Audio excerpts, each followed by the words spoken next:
Published, 11:24 Eastern Standard Time, the 16th of January 2019. Updated, 11:24 Eastern Standard Time, the 16th of January 2019. The Transitional Auto Show this year has been a subdued one as row upon row of automakers' latest models gleam in the bright lights of the Detroit Auto Show. The exhibitors, ready to greet industry insiders and journalists, are looking down into their smartphones.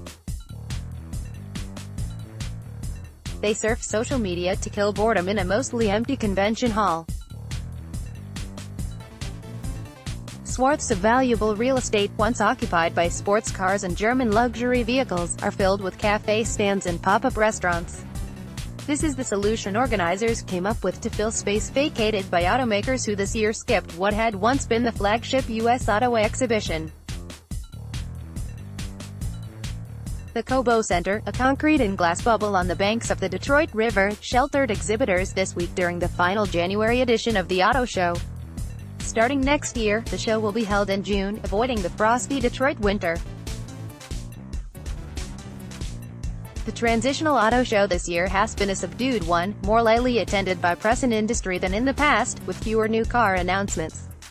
A quiet hall. It's run out of gas now, said analyst Michelle Krebs of Auto Trader. Mercedes, BMW, Jaguar, Land Rover, Volvo, Audi, Lamborghini, Ferrari, Rolls-Royce were all conspicuous in their absence.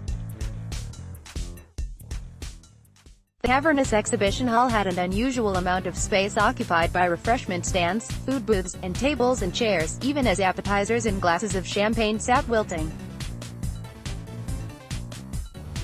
In the past, a spectator may not even have found a place to sit down, unless it was inside a car, much less find food inside the hall. At the Infinity display, a striking new electric vehicle concept car filled with technology stood unadmired, deserted on a riser. Had this car been introduced 2 years ago, there would have been a torrent of selfies. South Korean automaker Kia Motors turned part of the showroom into a tree-lined country road to demonstrate the features of its new Telluride SUV, but few were scrambling to try the experience. The absences of Sergio Marchionne, the former CEO of Fiat Chrysler who died in 2018, and Carlos Ghosn, the jailed chief of the Renault-Nissan-Mitsubishi alliance, were strongly felt in the media room. The two industry captains with big ambitions could set the tone of the show or change the conversation in the blink of an eye. Running out of gas. The cavernous exhibition hall had an unusual amount of space. It's run out of gas now, said analyst Michelle Krebs of Auto Trader, adding she was hopeful the event would re-energize in June. The famous Detroit Auto Show, which took on international importance in 1989, has been increasingly eclipsed in recent years by Silicon Valley. Over the years, Detroit has been relegated to being the place to learn about big cars, pickups, SUVs and crossovers that will be driven by American consumers in the near term. But the future of the industry, innovations in autonomous driving and electric propulsion, is being discussed in Las Vegas at the Consumer Electronics Show. Meanwhile, luxury and upscale cars are being introduced at shows in New York, Los Angeles, and Miami, even Pebble Beach in California. In 2008 at the Detroit Auto Show, Dodge rolled out a big new SUV with bulls and cowboys on downtown streets. The spectacle stopped traffic. The purpose of the change in schedule from winter to summer was to bring back some of that magic and put the show once again at the center of the global automobile scene.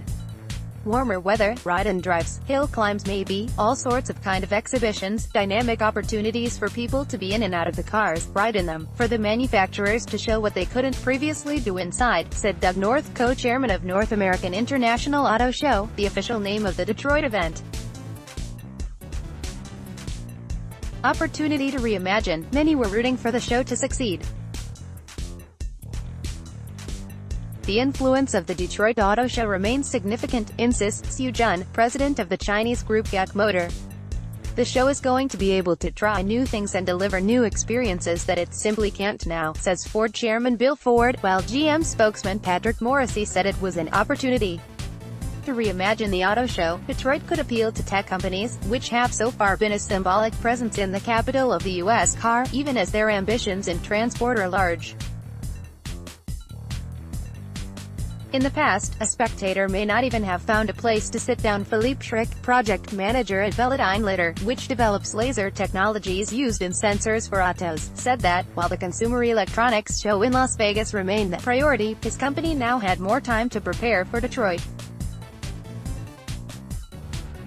Detroit was an afterthought for us, but since now it will happen 6 months after CES, instead of a few days after, we can think of new products to display, he told AFP. Sorry, we are not currently accepting comments on this article.